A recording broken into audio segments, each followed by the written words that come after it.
Assalamualaikum warahmatullahi wabarakatuh. Perkenalkan, nama saya Olivia Srinata dari kelas 11 IPA 5. Saya adalah salah satu anak murid dari Ibu Laila Absani yang mengajarkan biologi pada kelas 11 di SMA Negeri 7 Kerinci.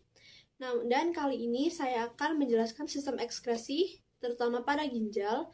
Dan tujuan pembelajaran kali ini adalah supaya kita memahami konsep sistem ekskresi dan cara kerjanya. Sistem ekskresi adalah sistem pengeluaran hasil metabolisme tubuh yang tidak lagi digunakan atau diperlukan. Contohnya seperti keringat dan urin, yang di dalamnya terkandung zat seperti air, glukosa, natrium, urea, asam amino, dan zat-zat yang memang tidak lagi diperlukan oleh tubuh. Alat-alat ekskresi terdiri dari ginjal, kulit, paru-paru, hati, dan usus besar. Namun, kali ini saya akan menjelaskan pada bagian ginjal. Ginjal merupakan salah satu organ manusia yang berfungsi untuk menyaring darah atau filtrasi darah. Ginjal terletak di bawah perut bagian kiri dan kanan pada bagian tulang belakang. Ginjal kanan terletak di bawah hati dan usus besar, dan ginjal kiri terletak di bawah diafragma dan limfa. Karena ginjal kanan terletak di bawah hati, sehingga posisinya lebih turun daripada ginjal yang sebelah kiri. Ukuran diameter dari ginjal bisa mencapai 9 sampai 14 cm, sedangkan beratnya bisa 119 sampai 170 cm, dan itu tergantung pada masing-masing orangnya.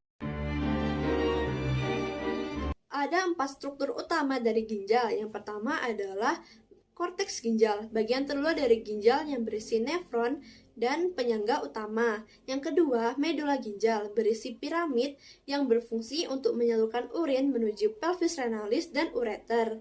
Yang ketiga, pelvis renalis berfungsi untuk menjadi tempat penyimpanan sementara dari urin. Dan yang terakhir adalah ureter. Ureter berfungsi sebagai tempat penyaluran dari pelvis renalis menuju kantong kemih. Terdapat 2 kesamaan kata dari ureter dan uretra. Ureter saluran dari pelvis renalis menuju kantung kemih, sedangkan uretra saluran dari kantung kemih menuju saluran pengeluaran urin. Terdapat 3 proses dalam sistem ekskresi yang terjadi pada ginjal. Yang pertama adalah filtrasi, yang kedua absorpsi, dan yang ketiga adalah augmentasi. Lalu di mana sih proses terjadinya? Proses ini terjadi pada nefron yang di dalamnya terkandung glomerulus, capsula Bowman, tubulus proximal, lengkung Henle, tubulus distal, dan tubulus collectivus. Lalu bagaimana sih cara kerjanya?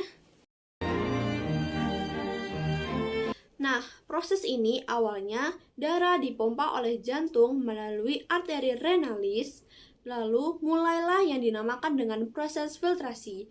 Proses filtrasi yang pertama dilakukan di glomerulus ketika darah dipompa oleh jantung lalu disaring ke glomerulus dan menghasilkan zat seperti air, glukosa, natrium, urea, dan asam amino. Zat inilah yang dinamakan dengan urin primer. Nah, setelah darah disaring dan telah menjadi urin primer, akan dibawa kepada kapsula Bowman untuk disimpan sementara sebelum akhirnya dikeluarkan dan dibawa menuju tubulus proximal. Setelah sampai di tubulus proximal, inilah yang dinamakan dengan absorpsi, ketika zat-zat yang masih diperlukan oleh tubuh akan diserap kembali, lalu dibawa ke lengkung Henle. Sama halnya di tubulus proximal, lengkung Henle juga melakukan penyerapan terhadap zat-zat sehingga sampai pada tubulus distal.